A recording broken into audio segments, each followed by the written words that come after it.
सियागे नहीं हुई है धिया तू कनिको हतास गे। बर भेटलो सुकुमार गे ना।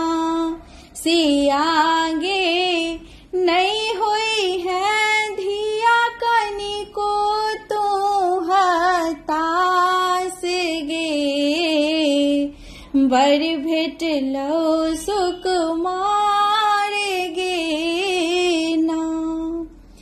दशरथ पूत बर गंभीर सुन लऊं मैं छनिहिन करतीन।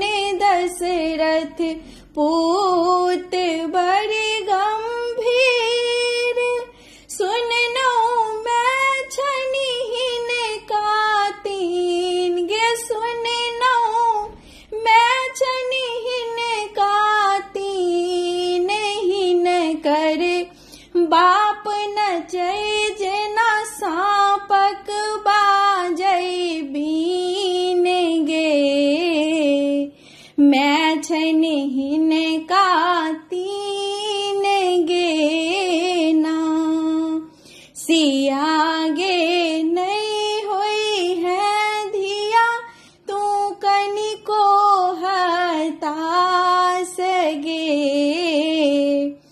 बर भेटलो सुकुमार गे ना।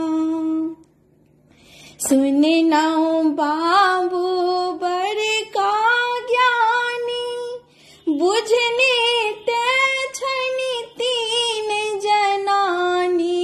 सुन नाऊ बाबू बर का ज्ञानी बुझने ते छनि तीन जनानी गे। बुझने ते छनि तीन जनानी। एहन ज्ञानी पुरुष पुत लागल जनक दुआरी गे। नाम कहत श्री राम गे ना। एहन ज्ञानी पुरुष के पुत लागल जनक दुआरी गे। नाम कहत श्री राम गे ना। सियागे नहीं हुई है धिया तू कनिको हतास गे। बर भेटलो सुकुमार गे ना।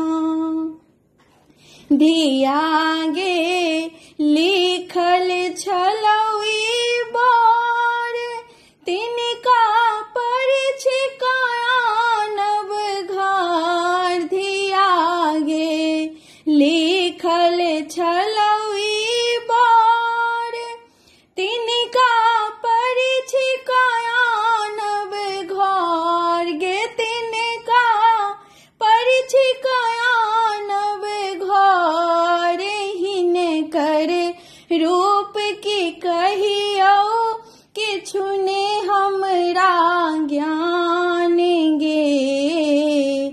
बर अनलऊं अवध कुमार गे ना।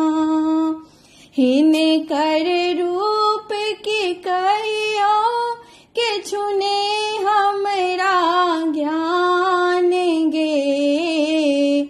अनलऊं रघुवर सरकार गे ना।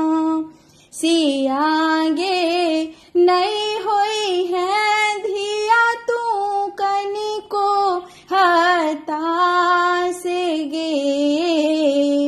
बर भेटलो सुकुमार